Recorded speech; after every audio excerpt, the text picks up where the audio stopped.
ఒక చిన్న గ్రామం మధ్యలో పచ్చని చెట్లతో, పూలతో కళకళలాడే ఒక అందమైన తోట ఉండేది. ఆ తోట ప్రియ అనే 9 ఏళ్ల బాలికకి బాగా ఇష్టమయ్యేది. అది ఆమె అమ్మమ్మ తోట. ప్రతి ఆదివారం స్కూల్కి సెలవు రోజు ప్రియ అక్కడికి వచ్చి పూలతో ఆడేది. పువ్వులని చుట్టూ చుట్టి చిన్న చిన్న హారాలు చేసేది. ఒకరోజు ఉదయం ఆమెగా డైసీ పూల దగ్గర నేల తవ్వుతుండగా మట్టిలో ఏదో మెరిసిపోతున్నట్లు అనిపించింది.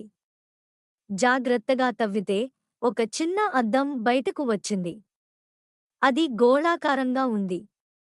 చెక్కలతో చేసిన అందమైన ఫ్రేమ్. ఆ ఫ్రేంపై ట్రూత్ అనే పదం చెక్కబడి ఉంది. ఆమె ఆనందంతో అద్దంలో చూద్దాం నా జుట్టు ఎలా ఉందో అని నవ్వుతూ చూసింది. కానీ ఆశ్చర్యం ఏమిటంటే అద్దంలో తన ముఖం కాకుండా తన రోజు ఎలా గడిచిందో కనిపించసాగింది. తమ్ముడికి బొమ్మలు ఇచ్చిన సమయం, అతడితో ఆడినప్పుడు వచ్చిన చిరునవ్వు, అలాగే తన తరగతిలో సహాయం అడిగిన లక్ష్మి అనే అమ్మాయిని ఆమె ఎలా పట్టించుకోకుండా నిశ్శబ్దంగా అటుగా వెళ్ళిపోయిందో కూడా కనిపించింది. ప్రియా, ఇది ఏంటి? నా ముఖం కాకుండా నేను చేసిన పనులే చూపుతుంది అని అయోమయంలో పడింది. ఆమె వెంటనే అద్దాన్ని తీసుకుని అమ్మమ్మ వద్దకు పరుగెత్తింది. అమ్మమ్మ చిరునవ్వుతో, బంగారు, ఇది సాధారణ అద్దం కాదు. ఇది మన హృదయం ఎలా ఉందో చూపిస్తుంది.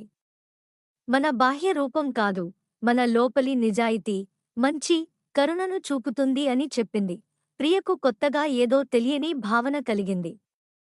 ఆ అద్దం చూసినప్పటినుండి ఆమె ఆలోచనలు మారిపోయాయి. ఆ తర్వాతి రోజు నుండి ప్రియా చిన్న చిన్న మంచి పనులు చేయడం ప్రారంభించింది. తరగతిలో పక్కనే కూర్చునే అన్విత పాఠాల కోసం అడిగినప్పుడు సహాయపడింది. లంచ్ సమయంలో క్యాంటీన్లో పనిచేసే మాల ఆంటీకి ప్రేమగా ధన్యవాదాలు అని చెప్పింది. ఆటలో ఎవరూ ఆడనివ్వరని అనుకున్న బాలుడిని తన జట్టులోకి ఆహ్వానించింది. ప్రతి సాయంత్రం తోటకు వచ్చి ఆ అద్దాన్ని చూసేది.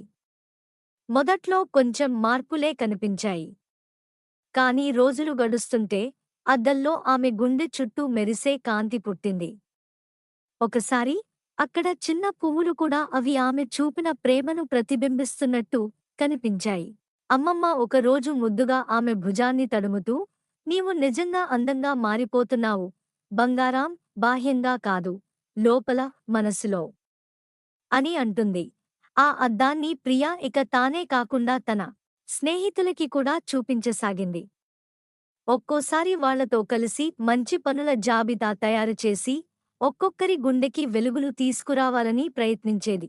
అలా ఆ తోటలో ఉన్న చిన్న అద్దం ఒక్క ప్రియాకే కాదు, ఆమెతో ఉన్న పిల్లలందరికీ ఒక విలువైన బోధన ఇచ్చింది. నిజమైన అందం మన ముఖంలో కాదు, మన మనస్సులో ఉంటుంది. మన మంచి పనులలో ఉంటుంది. నీతి: మనసు మంచిగా ఉన్నప్పుడు మనం ఎవరైనా చూసే అద్దంలో కాదు, కానీ జీవితం అనే అద్దంలో అద్భుతంగా కనిపిస్తాము. ఇదేనండి ఈరోజు షార్ట్ స్టోరీ. నచ్చితే లైక్ చేయండి, షేర్ చేయండి. ఇంకా మన ఛానల్ని ఎవరైనా సబ్స్క్రైబ్ చేసుకోకపోతే సబ్స్క్రైబ్ చేసుకోండి. Thank you all.